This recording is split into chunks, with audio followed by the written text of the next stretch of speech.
هەم ژنەکە بێ مافە بێنێت هەم مناڵەکەشی کە لە دایک بۆ بێ مافە بێنێت. یعنی بە هەموو شێوەیە کە یانەوێ ئەم یاسانە کە دەریەکەن هەمووی مەبەستەکانەوەی کۆنتترۆلی ژن لە 1970 خەڵک دژی ئەم هەموارکردنەیە.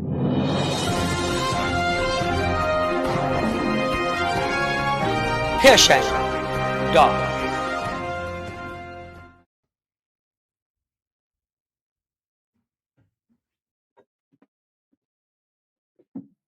وەزعی ژنان لە کوردستانە و لە عێراقا بەعام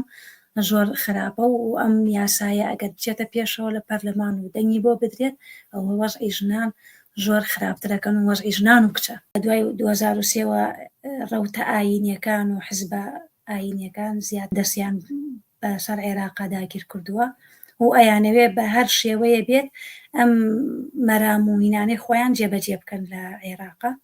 ئەمە تایسەمە یەکەم جار نییە کە بیانەوێت ئەم شتانە بکەن. لە 2005 ئەینەن هەرویستیان قانونی جعفەری بێنن عێراق بکەنە ئەمەی قانونی شەریعە بێنن 2019 هەموو 2-3 ساڵ جارێ بۆیان کرابێت ویستیانە ئەم قانونە بێنن و دەستکاری بکەن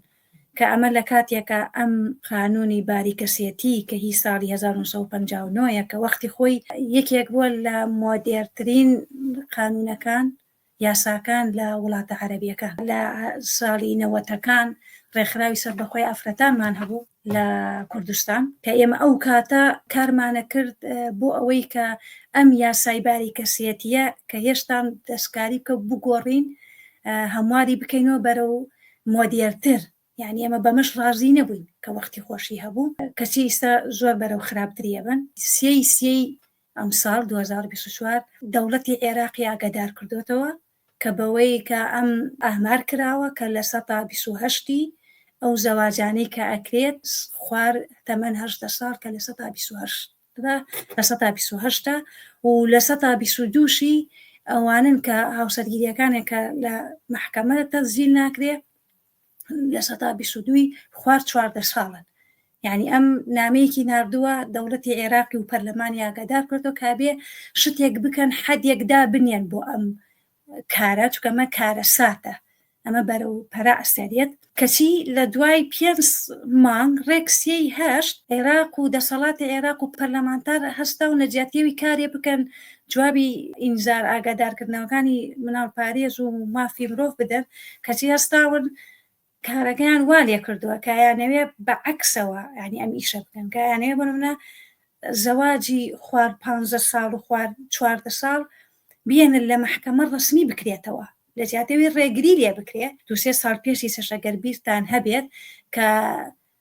کەمپینێ کرایەوە کە ناوی من ناوی دایکمە کە ئەمە لەبەر ئەوە کراکە هەزارەها مناڵ لە عێراقا بێناون بێ هەویەتن هەویەیەکیان نییە وەرەقەیەکیان نییە کە ئەمانە جنسیەکیان نییە کە بتوانن بچنە مەکتەب دەما هەمووشی زۆربەی ئەوانن کە ئەو مناڵانن کە دایکەکانیان زەواجیان پێ کراوە لە دەرەوەی محکەمە و ئەوەی لە دەرەوەی محکەمە زەواج کرابێ ڕسمیەتی پێ نییە و زۆرێکی گەنجشەیە لەو کاتە کە زەواجی کردو لە دەرەوەی محکەمە لە لای مەلا خوار 15 ساڵ و خوار 16 ساڵە لەو کاتە دوای 2 ساڵە جیاش بۆتەوە مناڵیشی هەیە. یعنی ئەم کاتە ئەم کەسە کاتێتە محکەمە هێشتان بەهین حساب کراوە کە لای خۆمان بە عەرەبی پێڵێن باکیرە یعنی هێشتا زەواجی نەکردووە ینی هەم ژنەکە بێ مافە بێنێت هەم مناڵەکەشی کە لە دایک بۆ بێ مافە بێنێت نە لە زەواجەکەیان ناونووسکراوە نە لە جیابوونەوەکەیە. اینجامە وای لێ دێت کە ئەم کەسە بێمافە بێت و مناڵەکانیشی بێمافە بن چونکە زۆر جاربوون منە چاوپێکەوتن کراوە لەگەڵ مناڵە وتێتی مەسەرەن من لەوەیە هیوا و ئاوات یەکم هەیە لەوەیە زۆر بچووک بێت لە چاو خەڵکی تر بەس ئەمەوێ کە من لە وڵاتی خۆمم کە لە دایک بوومە بەس بێ هەویەم یعنی ئەمەوێ هەویەتێکمە بێ یعنی ئەمە زۆر ڕێگریەکە زۆر دایکەکان زۆر مناڵەکانیان لە هەموو خزمەت گوزاریەکان بێ بەشە بن تەنانەت دایکەیە خوار 16 ساڵ و خوار 18 ساڵە چووە مناڵی ببێ لە مستشفای مناڵبوون داخلیان نەکردووە لەبەرەوەی کە عقدێکی زەواجی پێ نەبووە بەڵگەنامەیەکی پێ نەبووە.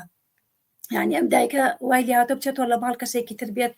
مناڵەکەی بۆ بێنێت لە ناو ماڵە و زۆر ئەوەیە کام دایکە بمرێت لەوەی مناڵەکەی بمرێت تووشی خەتەرناکی ببێت. ئەم یاسای ئەگەر جێبەجێ بکرێت ئیتر یعنی وەزعی ژنان